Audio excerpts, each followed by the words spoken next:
और हम लोग कितना में काम किए थे उसमें, ये इसमें काम किए है ना, इसमें हम लोग काम किए थे। आज ये और ये सारे खेत को हम लोग नापेंगे। देखिए सबसे भारी विशेषता ये सर, यहाँ काम किए थे सर, इसमें किए थे सर, इसमें किए थे, हाँ इसमें किए थे, है ना। तो आज जो है ये वाला निकालेंगे, टेढ़ा मेढ़ा निकालेंगे, है ना।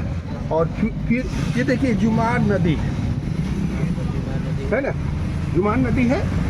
अब ये नदी जो है इस ओर से इस ओर बह रही है ना। हम लोग देखिए यहाँ पर एक चंदा दिया हुआ है ना। ये सारा चीज यहाँ पर देखिए ये दिया हुआ है, तीन मोहानी है ना। और यहीं पर जो है एक पंपिंग सेट है, तो वही पंपिंग सेट का ये निशान, पुराना पंपिंग सेट, अब वो काम नहीं करता है, चलता नहीं। देखिए सबसे पहले हम लोग को देखना चाहिए कि नॉर्थ किधर, तो सबसे पहले हम लोग नॉर्थ देख लिए, है ना। नॉर्थ देखने के बाद हम देखना चाहिए कि ये मौजा कौन सा है ना, तो मौजा होचर है। फिर देखना चाहिए कि थाना नंबर कौन सा है, थाना कौन सा है, और फिर जिला राज्य स्केल देखना। उससे पहले नापी करने से पहले हम लोग दहला की दूरी नापी है, गुनिया है। यस सर, देखिए गुनिया निकालिए।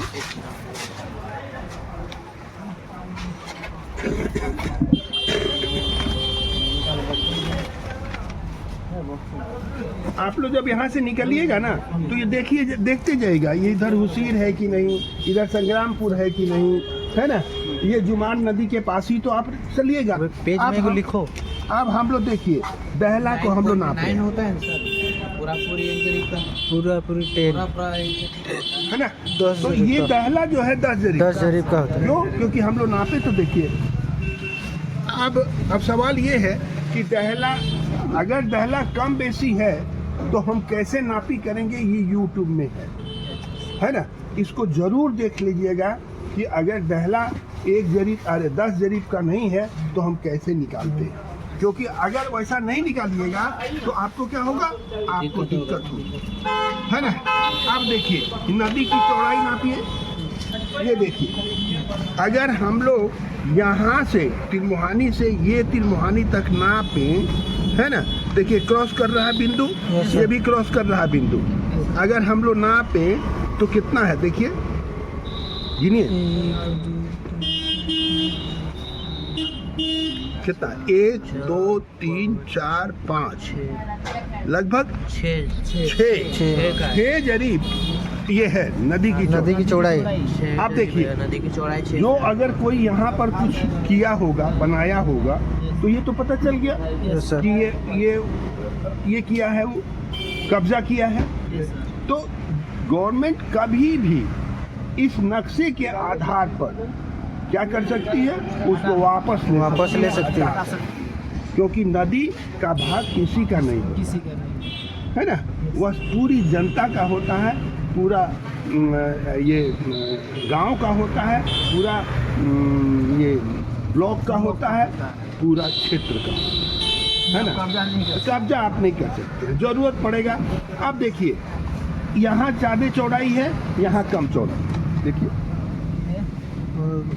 है ना, कम है ना। यानी नदी की चौड़ाई एक जगह हमेशा बराबर नहीं रहती है, कहीं कम रहती है, कहीं ज़्यादा रहती है। अब देखिए यहाँ देखिए मुड़ा है, यहाँ और कम है। कितना जरीब हो गया, 1 2 3 4 है ना, 3 है।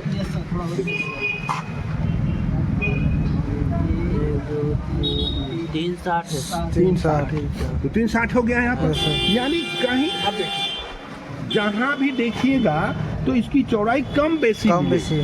अब आपको इसकी चौड़ाई जांचने के लिए यहाँ से आना होगा, फिक्स पॉइंट से आना है ना। ये फिक्स पॉइंट से नापिएगा तो ये फिक्स पॉइंट पर आ जाइए, है ना। तो इस तरह से नदी की चौड़ाई जो है हम लोग निकाल लेते हैं, और नदी किसी का भाग नहीं होता है। ये कभी भी गवर्नमेंट अपने पास वापस ले सकते हैं। नदी की चौड़ाई हम लोग ज्ञात करने आपको बताएंगे और दिखाएंगे कि कौन सी अब देखिए हर प्लॉट का नंबर दिया हुआ नंबर दिया है, है। हर प्लॉट के नंबर के बीच में जो है वो क्या है, ये रिवर है। मैंने ये प्लॉट इस रिवर के, अब ये रिवर वाला क्या किया होगा, इतना धर लिया होगा, धर के जोतता होगा या यहाँ तक जोतता होगा। तो जोतने के लिए मना नहीं, लेकिन जब जरूरत पड़ेगी तब तो ये सीट नंबर 2 है ना। पहले के बारे में बताई दिए। इधर देखिएगा संग्रामपुर है, इधर जो है हुसीर है ना, और इसी के किनारे से हो जुमार करके नदी। ये नदी बनती है। आप लोगों को क्या करना है, आप लोग को ये पॉइंट और ये पॉइंट वो पूरा का पूरा फिगर बनेगा। मेरी बात समझिए, फिक्स में नदी के पास वाला खेत या प्लॉट है ना, वह कितना है, तब हम लोगों को ये मालूम हो जाएगा कि नदी की चौड़ाई, अरे नदी की लंबाई और इस गांव में कितना है। हर प्लॉट को नापिए और हर प्लॉट का ये निकालिए, है ना, लेंथ निकालिए, आपको पता चल जाएगा कि नदी की वहाँ पर क्या लंबाई ये देखो, ये प्लॉट है तो यहाँ से यहाँ नापो, ये प्लॉट है, ये प्लॉट है, यहाँ से यहाँ, सब प्लॉट का नाम प्लॉट लिखिए, का नाम।